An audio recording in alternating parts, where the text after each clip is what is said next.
40 साल तक हफ्ते के 40 घंटे काम करना, हर पाई बचाना, छुट्टियां ना लेना, और फिर 65 साल की उम्र में जब घुटनों में दुनिया घूमने की ताकत ही ना बचे, तब अपनी रिटायरमेंट का जश्न मनाना। है ना? सुनने में ही कितना थका देने वाला लगता है, लेकिन समाज इसे ही एक जिम्मेदार जीवन कहता है। बिल्कुल, लेकिन आज की इस डीप डाइव में हम जिस सोर्स मटेरियल का गहराई से विश्लेषण कर रहे हैं, वो इसे कुछ और ही नाम देता है। वो इसे कहता है द ग्रेट डिसेप्शन, यानी दुनिया का सबसे बड़ा धोखा। और ये धोखा इतना आम हो चुका है कि किसी को इस पर शक ही नहीं होता। मतलब बचपन से ही एक स्क्रिप्ट हमारे दिमाग में डाल दी जाती है, अच्छे नंबर लाओ, एक सुरक्षित नौकरी ढूंढो। हाँ, और फिर EMI पर घर और गाड़ी लो और बस बुढ़ापे का इंतजार करो। बिल्कुल, इंसान सोमवार से शुक्रवार तक अपनी आजादी बेच देता है, सिर्फ शनिवार और रविवार की आजादी पाने के लिए। मैं तो इसे 5 के बदले 2 का सौदा मानती हूँ, जो किसी भी गणित के हिसाब से यार एक बहुत बड़े घाटे का सौदा है। सही बात है। मतलब मैं यही सोच रहा था कि क्या जिंदगी जीने का मतलब सच में बुढ़ापे तक इंतजार करना है? ये मुझे तो आजादी बिल्कुल नहीं लगती। ये तो एक डिलेड पनिशमेंट है, मतलब देर से मिली सजा। हाँ, और सबसे बड़ी हैरानी की बात तो ये है कि लोग इस सजा को इतनी आसानी से स्वीकार कर लेते हैं। वही तो, ऐसा क्यों होता है? लोग इस जाल को देख क्यों नहीं पाते? क्योंकि उन्हें लगता है कि यही एकमात्र सुरक्षित रास्ता है। देखो, पूरा सिस्टम ही ऐसे डिजाइन किया गया है कि इंसान अपने समय के बदले पैसे कमाने के जाल में हमेशा के लिए फंसा रहे। मतलब हम एक ऐसे गेम का हिस्सा हैं जिसके नियम ही हमें हराने के लिए बनाए गए हैं। एकदम सही। अगर कोई ऐसे गेम के नियमों पर चल रहा है जो उसे हराने के लिए ही डिजाइन हुए हैं, तो जीतने का तो कोई सवाल ही पैदा नहीं होता। तो अगर ये रास्ता एक धोखा है, तो लोग असल में आज के समय में किन रास्तों पर चल रहे हैं, अगर हम इसे थोड़ा और डिकोड करें तो? हाँ, इस विचार को गहराई से समझने पर 3 बहुत ही स्पष्ट रोड मैप सामने आते हैं। सबसे पहला है साइड वॉक, यानी पगडंडी। अच्छा, ये साइड वॉक वाला क्या माइंडसेट है? ये वो स्थिति है जहाँ भविष्य की कोई वित्तीय योजना होती ही नहीं है। इंसान सिर्फ आज में जीता है। जैसे कोई 30 साल का व्यक्ति है, उसके बैंक में मात्र 3000 रुपए पड़े हैं, लेकिन उसके हाथ में लेटेस्ट आईफोन होगा और EMI पर एक महंगी गाड़ी होगी, है ना? बिल्कुल। बाहर से सब कुछ बहुत चमकदार दिखता है, लेकिन अंदर से एक गहरा आर्थिक खोखलापन होता है। इनका मूल मंत्र होता है, जिंदगी एक बार मिलती है यार, इसे आज ही जी लो। YOLO वाली जनरेशन। लेकिन हकीकत में तो क्रेडिट कार्ड के बिल हर महीने दरवाजा खटखटाते हैं। हाँ, और ये वो लोग हैं जो अपनी पूरी आर्थिक तबाही से केवल 1 महीने की सैलरी या एक मेडिकल इमरजेंसी दूर है। बाप रे, मतलब साइड वॉक एक बहुत ही झूठी संतुष्टि देता है, क्योंकि यहाँ इंसान अपने भविष्य की कीमत पर आज का दिखावा खरीद रहा है। सही कहा। और इसके बाद आता है दूसरा रोड मैप, जिसे स्लो लेन कहा जाता है। स्लो लेन मतलब ये वो पारंपरिक रास्ता है जिसे हमारा समाज सबसे ज्यादा पूछता है ना? हाँ, वही। नौकरी करो, हर महीने थोड़ा थोड़ा पैसा SIP, FD या PPF में बचाओ और 60-65 साल की उम्र में रिटायर होने का सपना देखो। मुझे तो ये स्लो लेन एक ऐसी पैसेंजर ट्रेन की तरह लगती है जो बहुत ही धीमी गति से चलती है। मतलब ये ट्रेन आपको आपके सपनों की मंजिल तक, जैसे किसी यूरोप ट्रिप या पहाड़ों पर, तब पहुंचाती है जब आपके पैरों में वहां घूमने की ताकत ही नहीं बचती। बिल्कुल सही उदाहरण है ये। हाँ, जब तक इंसान के पास पैसा जुड़ता है, शरीर पूरी तरह थक चुका होता है, आंखों में मोतियाबिंद आ जाता है और सारे सपने एकदम धुंधले पड़ जाते हैं। देखो, स्लो लेन की सबसे बड़ी खामी इसका गणित है। ये पूरी तरह से इंसान के समय और शेयर बाजार की उम्मीद पर टिका हुआ है। मतलब इंसान अपना आज कुर्बान कर लेता है ताकि कल बेहतर हो सके। हाँ, लेकिन ये कल बहुत दूर है। इसमें पैसा तो शायद जुड़ जाए, लेकिन इंसान वो कीमती दशक गंवा देता है जिनमें उन पैसों का असली मजा लिया जा सकता था। सही बात है। तो अगर पैसे उड़ा देना भी एक जाल है जो साइड वॉक है, और 40 साल तक पाई जोड़ना भी एक जाल है जो स्लो लेन है, तो फिर जवानी में अमीर कैसे बना जा सकता है? इसका कोई तो विकल्प होगा। विकल्प है ना।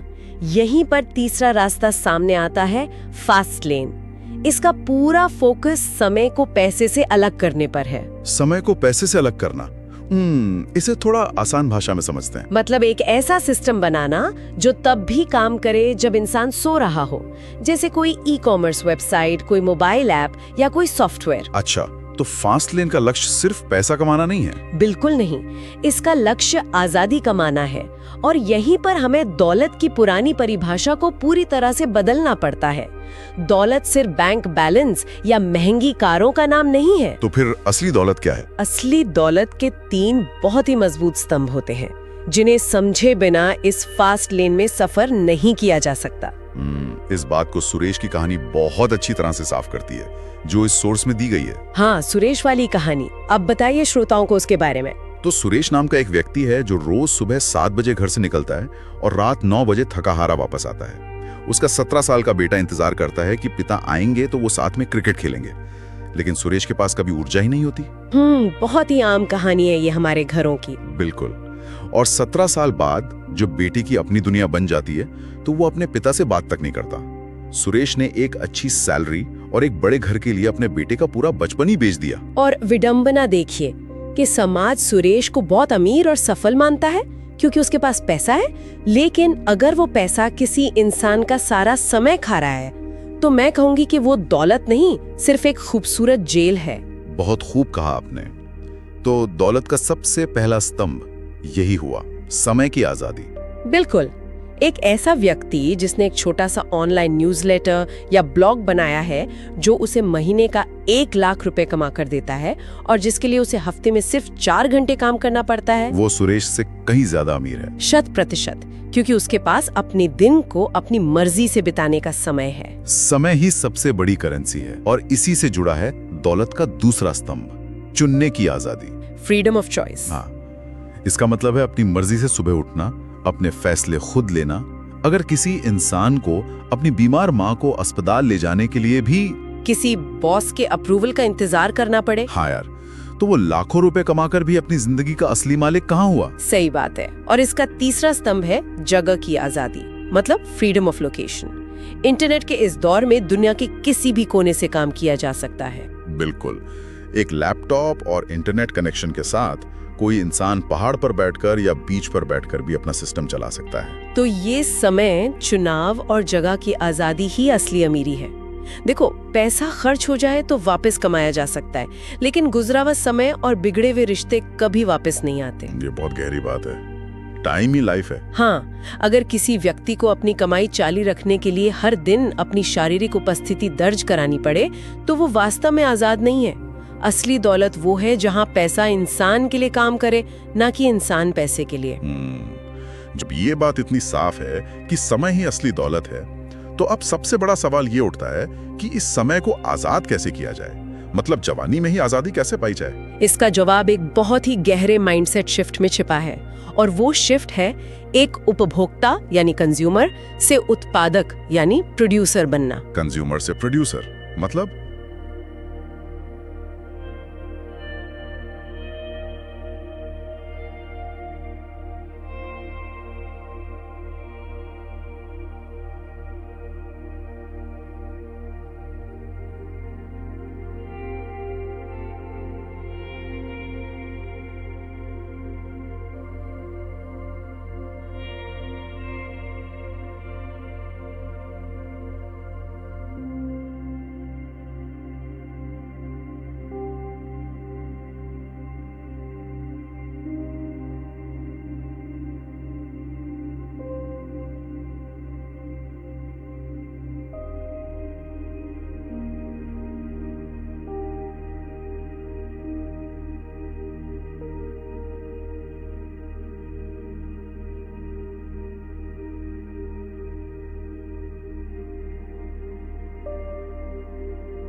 बिल्कुल। एक लैपटॉप और इंटरनेट कनेक्शन के साथ कोई इंसान पहाड़ पर बैठकर या बीच पर बैठकर भी अपना सिस्टम चला सकता है। तो ये समय, चुनाव और जगह की आजादी ही असली अमीरी है। देखो, पैसा खर्च हो जाए तो वापस कमाया जा सकता है, लेकिन गुजरा हुआ समय और बिगड़े हुए रिश्ते कभी वापस नहीं आते। ये बहुत गहरी बात है। टाइम ही लाइफ है। हाँ, अगर किसी व्यक्ति को अपनी कमाई चालू रखने के लिए हर दिन अपनी शारीरिक उपस्थिति दर्ज करानी पड़े, तो वो वास्तव में आजाद नहीं है। असली दौलत वो है जहाँ पैसा इंसान के लिए काम करे, ना कि इंसान पैसे के लिए। जब ये बात इतनी साफ है कि समय ही असली दौलत है, तो अब सबसे बड़ा सवाल ये उठता है कि इस समय को आजाद कैसे किया जाए। मतलब जवानी में ही आजादी कैसे पाई जाए? इसका जवाब एक बहुत ही गहरे माइंडसेट शिफ्ट में छिपा है, और वो शिफ्ट है एक उपभोक्ता यानी कंज्यूमर से उत्पादक यानी प्रोड्यूसर बनना। कंज्यूमर से प्रोड्यूसर मतलब पूरी दुनिया मुख्य रूप से उपभोक्ताओं से भरी पड़ी है। जो इंसान सिर्फ चीजें खरीदता है, टीवी देखता है और दूसरों की बनाई सेवाओं का इस्तेमाल करता है, वो दरअसल दूसरों के सपनों की ईएमआई भर रहा है। बिल्कुल। जब कोई इंसान 1000 रुपए की ब्रांडेड शर्ट खरीदता है, तो उसे बेचने वाला उस पैसे को अपने बिजनेस को और बड़ा करने में लगाता है। हाँ, तो फास्ट लेन में जाने का एकमात्र तरीका है इस मानसिकता को पूरी तरह से उलट देना। सिर्फ कंज्यूम करने के बजाय क्रिएट करना शुरू करना। एकदम सही। और इस क्रिएशन के लिए मुख्य रूप से 3 तरह के बिजनेस सिस्टम्स की बात की गई है, जो समय को पैसे से अलग करते हैं। अच्छा, पहला सिस्टम कौन सा है? पहला है प्रोडक्ट बेस्ड सिस्टम, जैसे कोई ई बुक लिखना या कोई डिजिटल कोर्स बनाना। हाँ, मतलब इसे एक बार बनाने में मेहनत लगती है, लेकिन फिर ये बार बार बिकता है और सोते समय भी पैसे बनाता है। बिल्कुल। दूसरा है मीडिया बेस्ड सिस्टम, जैसे कोई यूट्यूब चैनल, पॉडकास्ट या कोई ब्लॉग। यहाँ तो सालों पुराना कंटेंट भी आज रेवेन्यू जनरेट कर सकता है ना? हाँ। और तीसरा है कोड बेस्ड सिस्टम, यानी मोबाइल ऐप्स, सॉफ्टवेयर या फिर आजकल के एआई टूल्स। मुझे यहाँ MJ DeMarco का limousines.com वाला उदाहरण याद आ रहा है। वो यहाँ बहुत सटीक बैठता है। हाँ, वो बहुत ही बढ़िया उदाहरण है। उन्होंने एक बहुत ही साधारण सी वेबसाइट बनाई थी, जिस पर लिमोजीन कंपनियां अपनी गाड़ियों की लिस्टिंग करती थी। और सबसे मजेदार बात यह है कि इस काम में उनकी कोई अपनी इन्वेंट्री नहीं थी, कोई कार नहीं थी उनके पास, और ना ही उन्होंने कोई ड्राइवर नौकरी पे रखा था। वो सिर्फ एक डिजिटल ब्रिज थे जो ग्राहक और कंपनी को मिला रहे थे। और सिर्फ लिस्टिंग फीस के जरिए वो सिस्टम उन्हें तब भी पैसे दे रहा था जब वो छुट्टियां मना रहे होते थे। क्या बात है! यही तो प्रोड्यूसर माइंडसेट की ताकत है। लेकिन 1 मिनट रुकते हैं आप। हाँ, बताइए। देखो, सिस्टम बनाना सुनने में बहुत ही शानदार और आसान लगता है, लेकिन असलियत तो ये है कि 90% स्टार्टअप्स फेल हो जाते हैं। ये बात तो है। तो अगर कोई इंसान अपनी एक सुरक्षित स्लो लेन वाली नौकरी छोड़कर एक कोड बेस्ड ऐप बनाने निकल पड़े और वो बुरी तरह फेल हो जाए, तो क्या उसने अपनी जिंदगी बर्बाद नहीं कर ली? मतलब क्या हर कोई रातों रात एक सफल सिस्टम आर्किटेक्ट बन सकता है? आपका ये डर बहुत स्वाभाविक है, और सच कहूं तो यही वजह है कि ज्यादातर लोग कभी शुरुआत ही नहीं करते। लेकिन पहली बात, कोई भी रातों रात सिस्टम आर्किटेक्ट नहीं बनता, और दूसरी बात, अपनी सुरक्षित नौकरी छोड़ने की सलाह कोई नहीं दे रहा यहाँ। तो फिर शुरुआत कैसे की जाए? शुरुआत हमेशा एक साइड हसल के तौर पर होती है। और रही बात 90% स्टार्टअप्स के फेल होने की, तो वो इसलिए फेल होते हैं क्योंकि वो बिना किसी ठोस नियम के शुरू किए जाते हैं। अच्छा, बिना नियम के मतलब लोग वो बनाने लगते हैं जो उन्हें खुद पसंद है, न कि वो जिसकी दुनिया को जरूरत है। एक साधारण आइडिया और एक मिलियनेयर फास्ट लेन आइडिया में क्या फर्क होता है, इसे समझने के लिए हमें NECST नेक्स्ट फॉर्मूला देखना होगा। नेक्स्ट फॉर्मूला, ये क्या है? ये 5 नियमों का एक ऐसा ढांचा है जो फेल होने के चांस को बहुत कम कर देता है। चलिए फिर इस NECST फॉर्मूले को गहराई से डिकोड करते हैं श्रोताओं के लिए। इसका पहला नियम है N, यानी नीड या जरूरत। बिल्कुल। यह नियम कहता है कि सिर्फ वो काम मत करो जिसमें तुम्हें मजा आता है, बल्कि लोगों की कोई असली समस्या सुलझाओ। जैसे Zomato या अर्बन क्लैब जैसे प्लेटफॉर्म्स ने किया था। एकदम सही उदाहरण है। उन्होंने भूख, घर के काम और समय की कमी जैसी बहुत बड़ी समस्याओं को पहचाना और उनका एक आसान समाधान दिया। बाजार को इस बात से कोई मतलब नहीं है कि किसी का पैशन क्या है। हाँ, बाजार सिर्फ ये देखता है कि उसकी कौन सी परेशानी दूर हो रही है। और इस फॉर्मूले का दूसरा नियम है E, यानी एंट्री या प्रवेश। हाँ, हमेशा वो रास्ता चुनना चाहिए जहाँ एंट्री करना मुश्किल हो। मुश्किल रास्ता क्यों?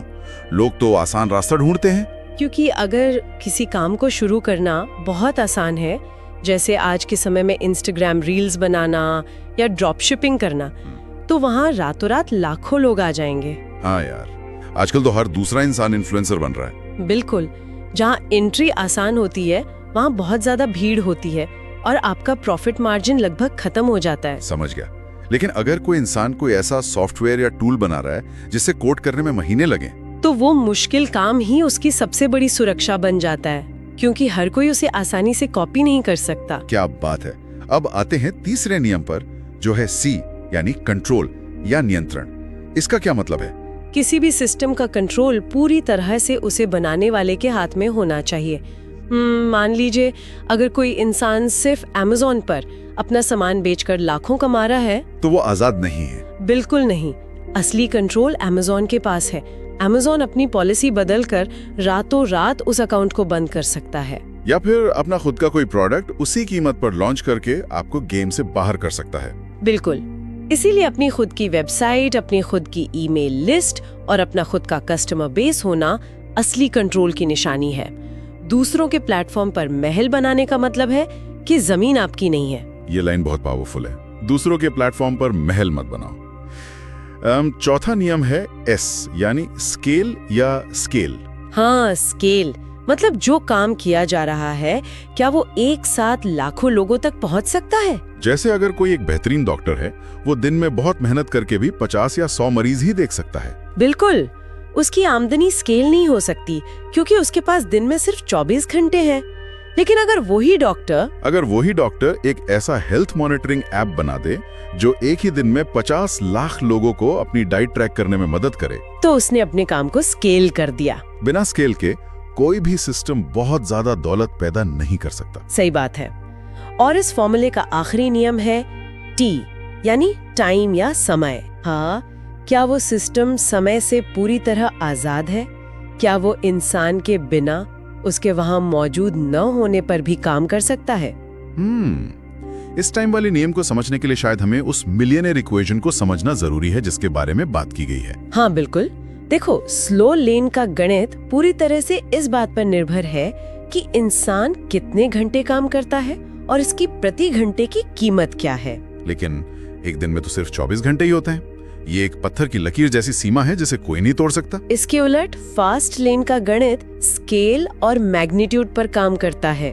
मतलब एक प्रोडक्ट कितने लोगों तक पहुंच रहा है और हर सेल पर कितना प्रॉफिट हो रहा है। तो जब सिस्टम काम कर रहा हो, फोन पर कोर्स बिकने या सॉफ्टवेयर का सब्सक्रिप्शन रिन्यू होने का नोटिफिकेशन आ रहा हो, तब समय की कोई सीमा नहीं रह जाती। बिल्कुल, आप सो रहे हैं और आपका सिस्टम आपके लिए काम कर रहा है। तो अब अगर देखा जाए तो मंजिल साफ है, रोड मैप पता है, कंज्यूमर से प्रोड्यूसर बनने का माइंडसेट भी समझ आ गया और NECST जैसे नियम भी सामने हैं। हाँ, सब कुछ सामने है।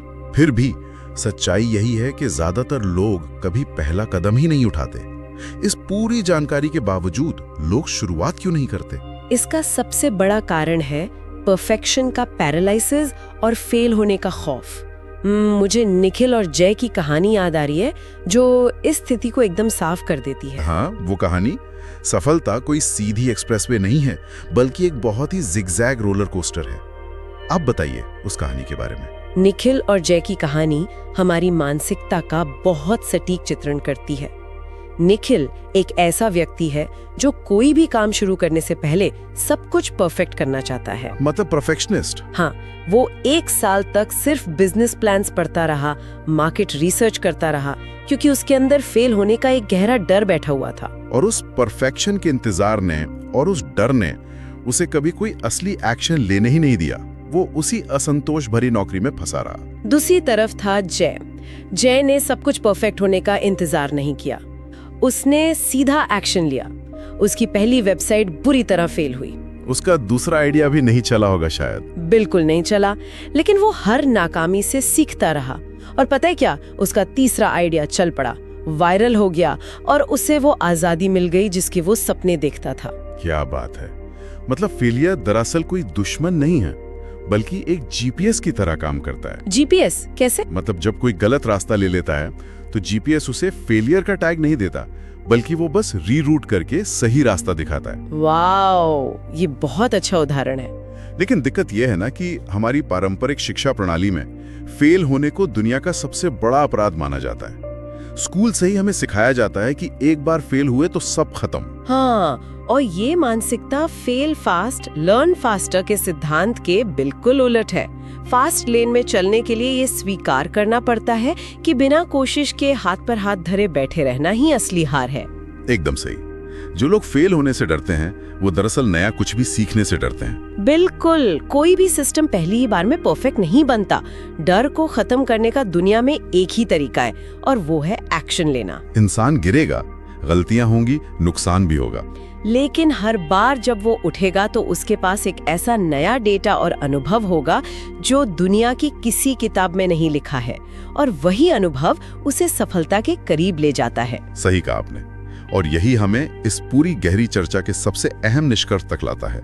Live rich, not just die rich. मतलब अमीर बनकर जीना है, सिर्फ बैंक अकाउंट में बहुत सारा पैसा छोड़कर मरना नहीं है। हाँ, इसे हम राहुल और कबीर के उदाहरण से समझ सकते हैं। जैसे राहुल 30 साल का है, वो EMI, 9 से 5 की जॉब और हर महीने के सर्वाइवल की जद्दोजहद में पूरी तरह से फंसा हुआ है। मतलब वो स्लोलियों का मुसाफिर है। हाँ, हो सकता है 65 की उम्र में उसके पास एक अच्छा रिटायरमेंट फंड हो, लेकिन तब तक उसकी जवानी, उसका समय और उसकी ऊर्जा सब खत्म हो चुके होंगे। और दूसरे तरफ कबीर है, जिसने अपने खाली समय में एक साइड हसल शुरू किया, एक सिस्टम बनाया। शुरुआत में बहुत मेहनत की, लेकिन कम उम्र में ही वो आर्थिक आजादी पाकर अपनी जिंदगी अपनी शर्तों पर जी रहा है। तो इस पूरे विश्लेषण का निचोड़ यही है कि दौलत का मतलब सिर्फ पैसा नहीं है। बैंक बैलेंस के साथ साथ मन, दिल और समय की अमीरी भी उतनी ही जरूरी है। बिल्कुल, मैं तो यही मानती हूँ कि सबसे बड़ी लग्जरी ये है कि जब सुबह आपकी आंख खुले तो कोई अलार्म आपको काम पर भागने के लिए मजबूर न करे, बल्कि आपके अपने सपने और आपकी अपनी मर्जी आपको जगाए। क्या बात है। और ये आजादी सिर्फ तभी मिल सकती है जब इंसान अपने समय को अपनी कमाई से अलग करके एक प्रोड्यूसर बन जाए। एकदम सही कहा आपने, आजादी ही अंतिम लक्ष्य है। तो इस डीप डाइव को समेटने से पहले मैं श्रोताओं के लिए एक ऐसा विचारोत्तेजक सवाल छोड़ना चाहता हूँ जो इस पूरी फास्ट लेन की फिलॉसफी से थोड़ा आगे की सोचने पर मजबूर करता है। क्या है वो सवाल? जरा इस बात पे गौर कीजिए, अगर दुनिया का हर इंसान इस फास्ट लेन के सिद्धांत को अपना ले, हर कोई स्लो लेन की नौकरी छोड़ दे और सिर्फ सिस्टम बनाने वाला यानी प्रोड्यूसर बन जाए, अच्छा, तो उन सिस्टम्स को चलाने के लिए काम करने वाले लोग और उन प्रोडक्ट्स को खरीदने वाले कंज्यूमर्स यानी स्लो लेन के लोग कहां से आएंगे? ये तो सोचने वाली बात है। क्या फास्ट लेन वालों की आजादी और उनकी अपार सफलता इसी एक बात पर टिकी है कि दुनिया का एक बहुत बड़ा हिस्सा हमेशा स्लो लेन के भ्रम में ही फंसा रहे? क्या ये पूरा ढांचा ही इस असंतुलन पर निर्भर करता है? इस सवाल पर गहराई से विचार जरूर कीजिएगा।